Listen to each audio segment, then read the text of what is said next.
Bezrat Hashem. Today's podcast is entitled The Happy Fish. And I was teaching a class in body soul health. And I told the class that we have to take good care of the body because it's a priceless gift from Hashem. One of the participants, a young man named Ron, he didn't like what I said. He called out, he said, "Hey, Rabbi, who ever heard of giving a gift and then dictating to the recipient how to use the gift? Besides, if my body's a gift, then I should be entitled to use it any way I see fit." He says, "Who asked for the gift in the first place?" He continued. He wasn't a happy young man.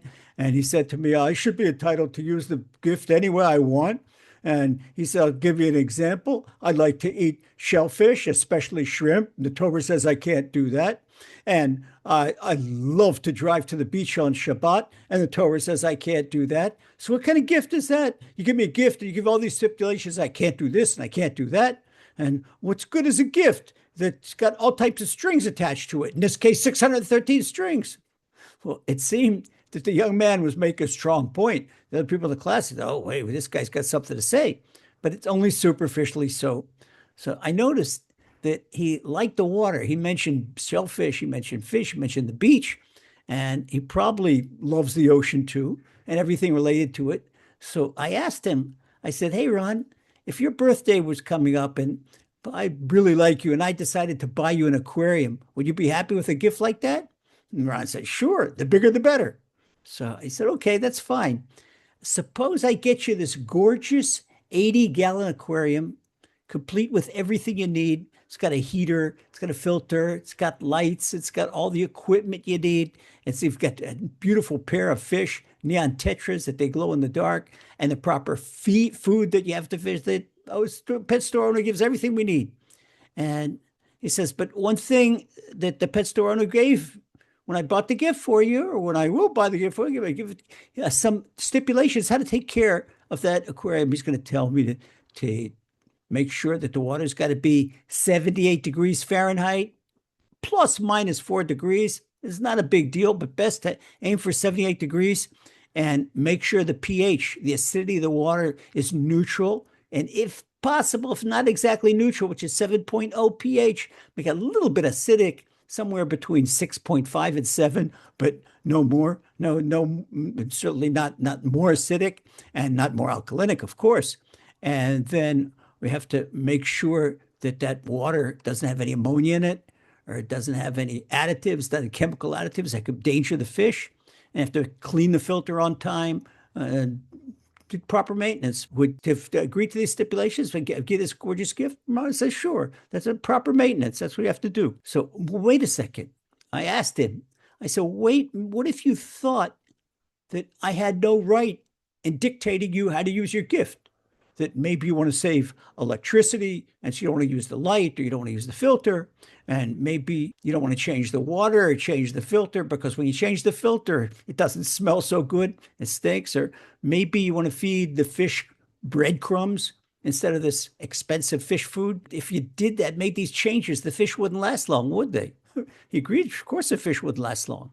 So not only did Ron agree, but the whole class agreed that the best way to take care of an aquarium is to read a proper manual, care for aquarium and care for fish. And that's definitely not dictating to the recipient of the aquarium, the recipient of that gift, how to take care of his gift. They're not dictating what to do. It's how to get the best enjoyment and to make it look beautiful. When people come over to your aquarium, you want the water to be clear and the fish to look fantastic. And you get your most enjoyment out of this. So we see that it's a gift, even though there are conditions about the best way to care for it. Well, the same thing with the body. The body is truly a gift, but the Torah is simply the Creator's manual how to take the best, how to get the very best out of that gift. Just we need a manual to care for our fish and for our aquarium. We certainly need a manual how to take care of ourselves because we're a lot more complicated creatures than fish. We have creatures that fish have a basic animal soul, and they can't speak. They don't have, that's the nefesh. They don't have a ruach. They have neshama.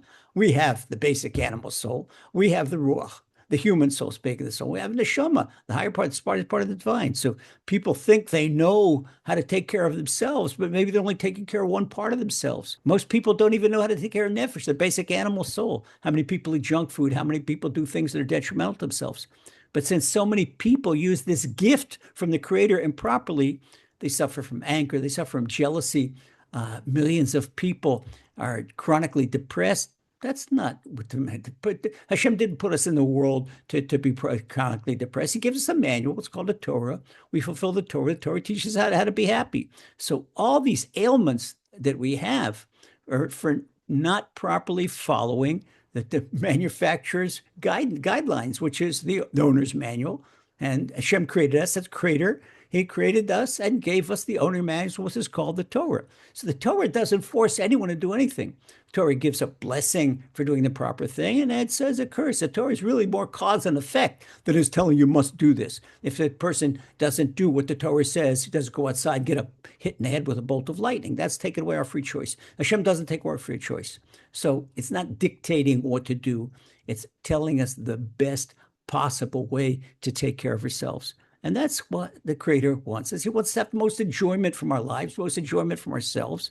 And this way we need to follow the owner's manual, because the Creator, he wrote that himself. That's the Torah. And we follow the Torah.